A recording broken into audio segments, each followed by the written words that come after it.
Pemirsa, dua perkara kasus korupsi terus digenjot Kejaksaan Tinggi Sulsel untuk ditingkatkan statusnya di tingkat penyidikan. Dua kasus tersebut melibatkan dua kepala daerah yakni Bupati Nrekang Muslimin Bando dan Bupati Bulukumba Andi Sukri Sapewali.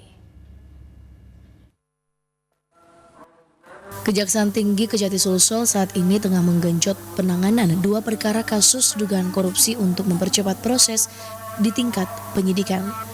Kasus tersebut yakni dugaan penyimpangan dana alokasi khusus tahun 2017 sebesar 49 miliar rupiah. Proyek ini untuk rehabilitasi bendungan dan irigasi di Kabupaten Bulukumba. Kedua yakni kasus dugaan korupsi DAK 2015 pada proyek pembangunan bendungan pipa jaringan air baku Sungai Tabang di Kecamatan Maiwa, Kabupaten Nrekang sebesar 39 miliar rupiah. Kepala Kejaksaan Tinggi Sulsel Firdaus Dewilmar mengatakan, kedua kasus tersebut kini ditangani oleh bagian pidana khusus Kejati Sulsel, di mana saat ini sudah dalam tahap penyidikan. Diketahui kedua kasus tersebut diduga melibatkan kepala daerah setempat, yakni Bupati Nrekang Muslimin Bando dan Bupati Bulukumba Andi Sukri Sapewali. Teti Novianti, Selebes TV.